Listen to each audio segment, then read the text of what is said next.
तो दोस्तों मैं कृष्णा महतो स्वागत करता हूं आप सभी का मेरे यूट्यूब चैनल कृष्णा महतो में। तो दोस्तों मैं आप सभी के लिए फिर से एक नई स्टोरी लेकर आया हूं जिसका टाइटल है पुरानी हवेली का राज। तो दोस्तों ये स्टोरी थोड़ी सी हॉरर और थोड़ी सी इंसानियत से मिलकर बनी है। किस प्रकार इस स्टोरी में एक चुड़ैल होती है जो हवेली में रहकर पूरे गांव वालों को डराती है, और किस प्रकार गांव का एक नौजवान बालक उस आत्मा के बारे में जानकर उस आत्मा को मुक्ति दिलाता है। तो दोस्तों समय है सन 1852 का। बिहार के एक छोटे से गांव बरनामा में एक विशाल हवेली खड़ी थी जिसका नाम वीरपुर हवेली हुआ करता था। गांव वाले कहते थे उस हवेली से अजीब सी रोशनी आती थी और हल्की हल्की घंटियों की आवाज़ सुनाई देती थी, और जबकि वह हवेली कई साल पहले ही खंडर हो चुकी थी। कहते हैं उस हवेली में एक ललिता देवी की आत्मा का साया हुआ करता था। वह ललिता देवी जो कई साल पहले मर चुकी थी एक रहस्यमय तरीके से। गांव के लोग हवेली के पास भी नहीं गुजरा करते थे, बट गांव का एक नौजवान जिज्ञासु बालक जिसका नाम अर्जुन था, वो बचपन से उस हवेली के बारे में कहानियाँ सुनता आता था। उसका मानना था अगर आत्मा असलियत में होती है तो चाहती क्या होगी। हवेली में पहला कदम। एक दिन अर्जुन गांव के बाजार से अपने घर आ रहा होता है। उतने में बारिश और आंधी तेजी से होने लग जाते हैं। अर्जुन बारिश से बचता हुआ भागता है अपने घर की तरफ, और घर आने से पहले बीच रास्ते में पड़ जाता है वो भूत वाला हवेली। अर्जुन को इससे अच्छा मौका नहीं मिलता उस हवेली के बारे में जानने के लिए। अर्जुन उस हवेली की तरफ बढ़ता है और वो देखता है कि एक लोहे का दरवाज़ा काफ़ी बड़ा जिसमें कई दिनों का जंग लगा हुआ था, उस दरवाजे को धक्का मारता है दरवाज़ा खोलने के लिए, और उस दरवाजे में से एक करहाने की आवाज़ आती है जैसे एक पुराना दरवाज़ा करहा रहा हो। अर्जुन के हवेली के अंदर घुसते ही नमी और बदबूदार मिट्टियों ने अर्जुन का स्वागत किया। हवेली की टूटी फूटी खिड़कियों से हवा इस तरीके से बह रही थी जैसे मानो कोई तेजी से फुसफुसा रहा हो, और उस खिड़कियों से जो हवा बह रही थी वो इतनी तेज़ थी कि उस खिड़की के दरवाजे आपस में इतनी जोर भिड़ रहे थे मानो जैसे कोई छत तोड़ रहा हो।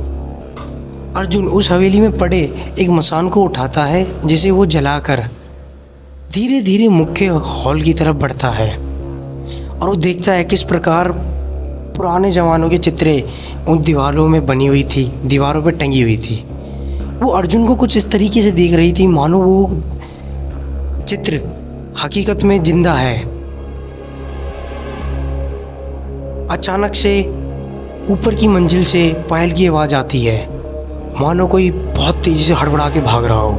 अर्जुन उस मसान को लेकर ऊपर की मंजिल की ओर धीरे धीरे बढ़ता गया। वो जितना धीरे धीरे सीढ़ियों पे पैर रखते जाता, पायल की आवाज़ अर्जुन को उतनी ही ज़्यादा गहरी सुनाई देती, उतनी ही साफ सुनाई देती। ऊपर पहुंचते ही अर्जुन ने देखा एक कमरा जिसका दरवाज़ा आधा खुला हुआ था, उसमें से एक हल्की सी नीली रोशनी आ रही है। अर्जुन ने जैसे ही उस कमरे का दरवाज़ा खोला उसकी सांसें रुक गई।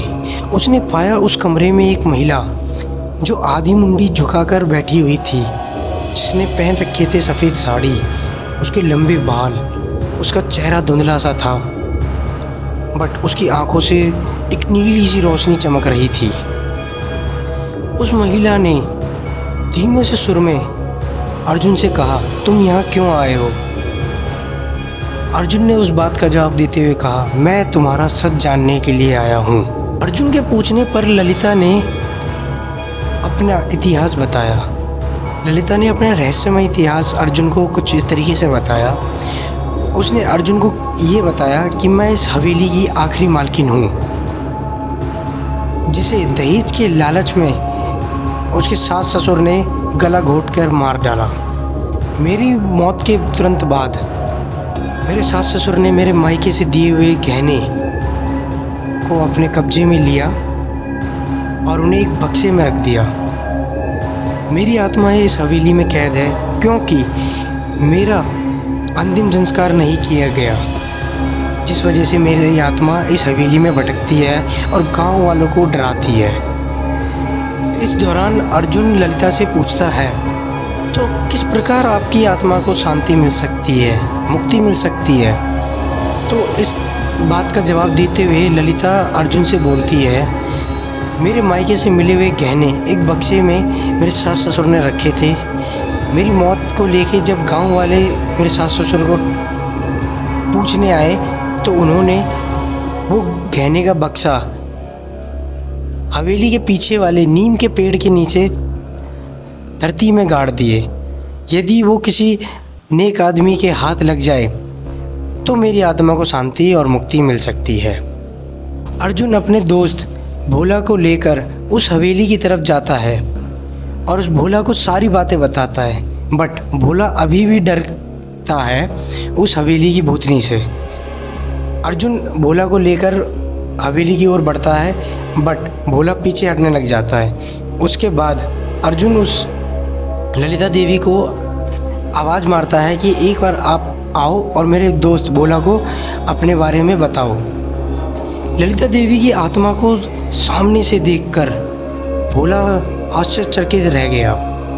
वो हैरान रह गया कि आत्मा ऐसी होती है, बट ललिता देवी के स्वभाव से भोला काफ़ी इम्प्रेस हुआ और भोला और अर्जुन ने दोनों मिलकर उस पेड़ की खुदाई की और उस पेड़ के नीचे सही में एक बक्सा मिला, जिस बक्से के अंदर काफ़ी सारे गहने थे।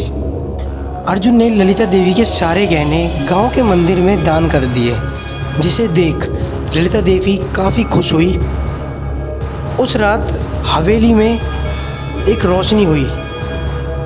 इस बार वो रोशनी डरावनी नहीं बल्कि एक शांति और मुक्ति देने वाली रोशनी हुई। अर्जुन ने खिड़की से ललिता देवी की आत्मा को मुस्कुराते हुए आसमान की ओर जाते हुए देखा। 200 साल बाद पहली बार उस हवेली की तरफ दिए जलते हुए देखे और कई गांव वाले उस हवेली में जाके दिए जला के भी आए। सारे गांव वालों ने अर्जुन को वीरपुर का रक्षक कहा। तो आप लोगों को कैसी लगी ये कहानी? आप लोग ये फीडबैक दे सकते हैं कमेंट बॉक्स में। अगर आपको और स्टोरीज सुननी है तो आप मेरे चैनल को सब्सक्राइब कर सकते हैं और लाइक कर सकते हैं मेरे को मोटिवेट करने के लिए।